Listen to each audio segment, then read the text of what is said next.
always be revised, and it's really a template for persuasion and discussion.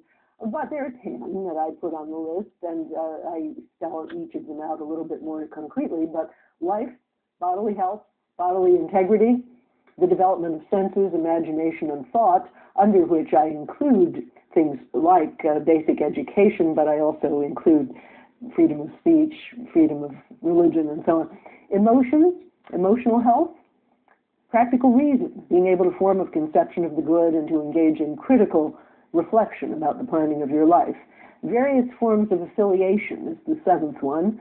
And then the 8th one is relationship to other species in the world of nature. And that's one that I've developed further in thinking about animals. And I actually think that animals also have entitlements, but that's a separate issue. And then play and leisure time. And then finally, control over one's political and material environment. So each of these are spelled out more in the list, but they're also still pretty abstract because I think each country will just spell them out further in accordance with their own history and traditions. There's a further distinction that might be useful to talk about at this point between the senses in which one can have these capabilities.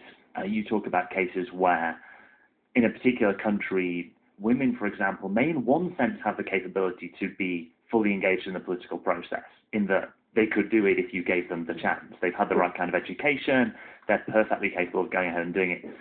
But in another sense, they really don't have that capability because the institutions aren't set up for them to do so. There are structural obstacles to their doing that. So that seems like an important distinction to make, and you make it in your work.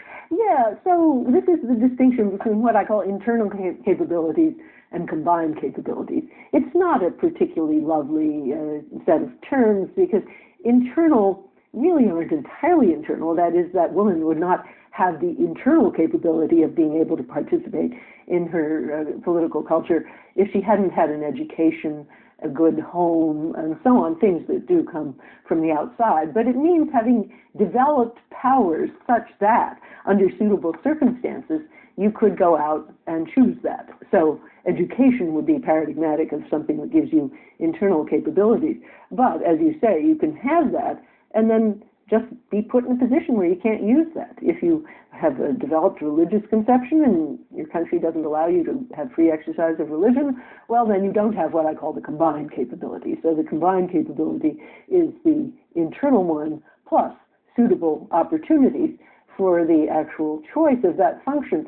And this is the reason for making this distinction is to spell out two different ways things can go wrong and two different points of intervention that can make them go right. That is, in some countries, as you've said, the problem is at the level of the combined.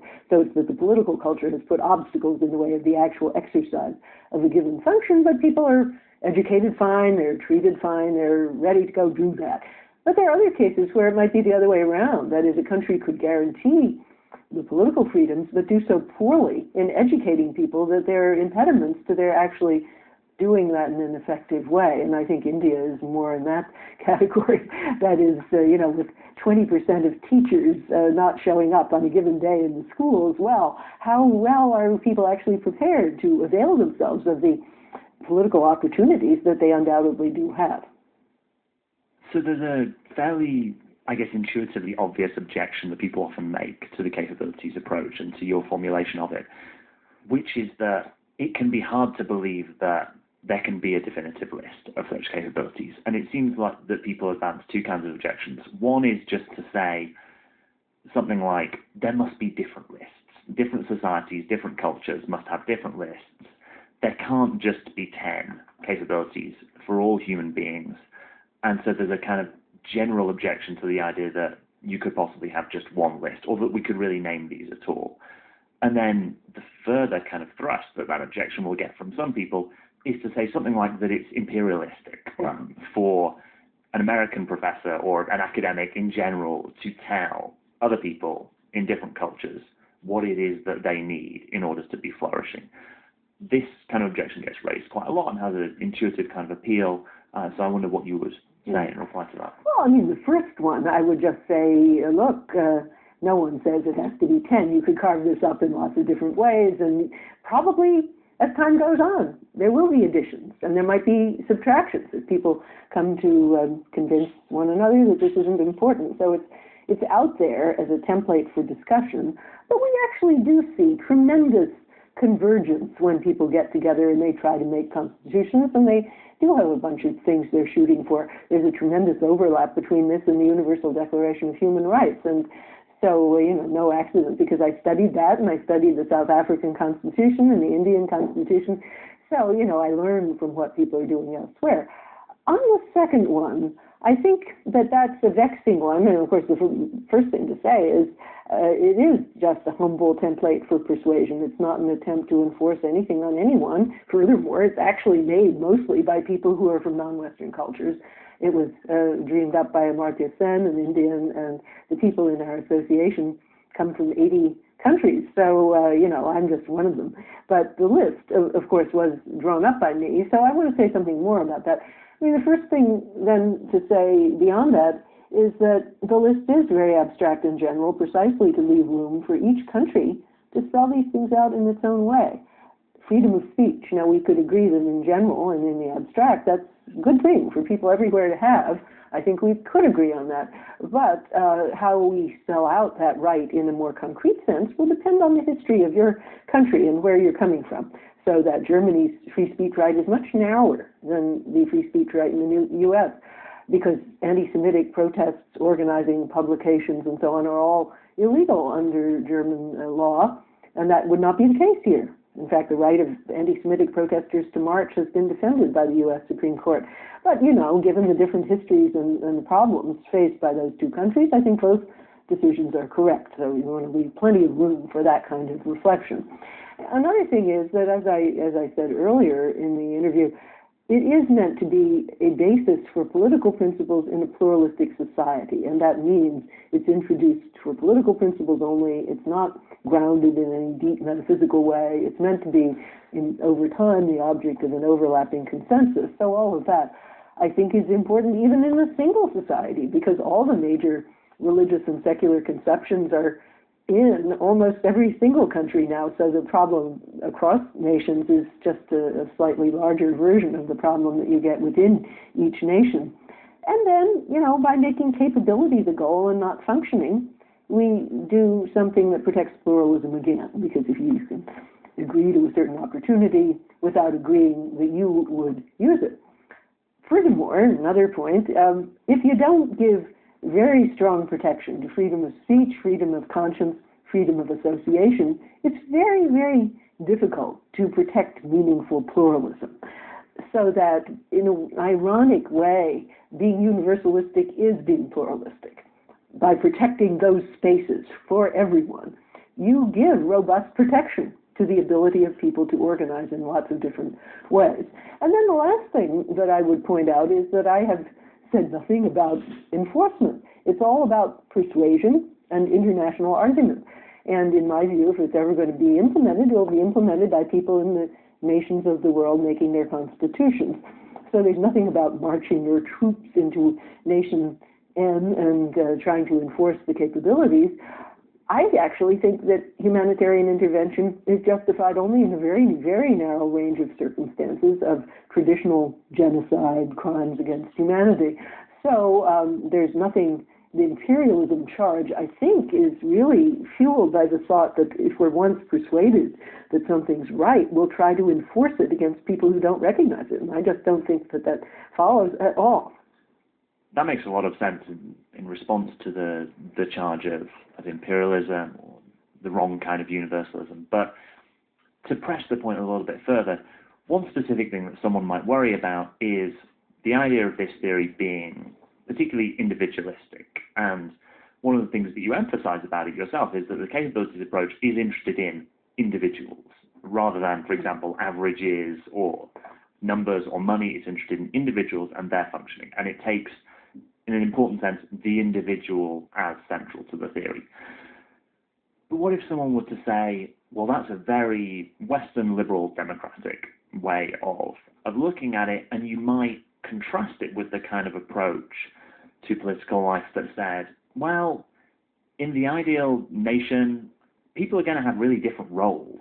maybe the way that countries need to work is for one set of people to play one kind of role, one set of people to play another kind of role, that really our starting point should be some larger unit, the nation as a whole, or perhaps it should be the family, or perhaps it should be the village, but that making the individual the starting point is going to lead to perhaps some of the negative consequences of Western culture that theorists will often criticize.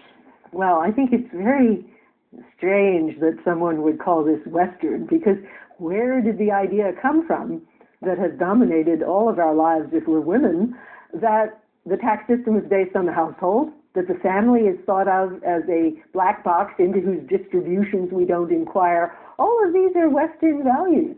And in fact, every time you fill out your tax return, you are buying into a non-individualistic way of counting people. And leading theory of the family, until quite recently, was the theory of the family for which my colleague Gary Becker won the Nobel Prize, which just simply makes the assumption that the head of the household, of course, who will usually be male, is a beneficent altruist who will distribute everything inside the household adequately. So we just need to look at the household, and we don't need to even ask what goes on inside it.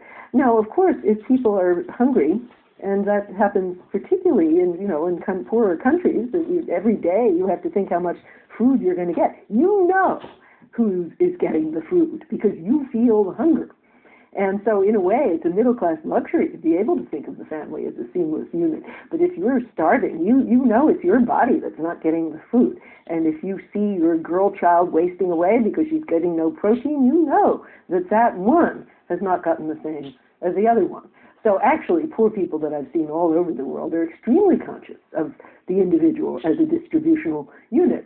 And the problem was that because of these dominant Western theories of the family that were non-individualistic, couldn't even get data on distributions within the household and what are girls getting, what are boys getting, and so on. So, the whole idea that we should assign a monetary value to a woman's household work, that is an idea that was challenged in the first place by economists like Bina Agarwal from India, and also by feminists in the U.S. like Nancy Falbray. But no, I think individualism it comes natural to feminists because we see that by being counted as part of a group, you're losing out big time. And that is the way that the deaths and malnutrition and so on of girl children are masked all over the world.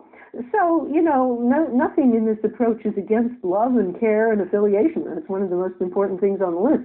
But it should be affiliations that people go for themselves, not things that are thrust upon them in ways that marginalize and devalue them. And unfortunately, most systems of group-based rights do end up marginalizing and devaluing women, which is why I think one should be quite skeptical even of the idea that religious groups should exercise political power and so on. So what are some of the ways that this approach might actually be implemented in practice? What are some of the policies that you would like to recommend we adopt? Well, I think the first thing is to get information in a different way and to package rankings and comparisons in a different way. Then people will sit up and take notice, and that's already happened. The Human Development Reports in the U.S. have made nations quite aware that they're falling behind in ways they didn't realize, like the fact that the U.S. is usually around number 10 in the world because its health data are so poor compared to other countries, has made people worry about that and notice inequalities in healthcare in the nations.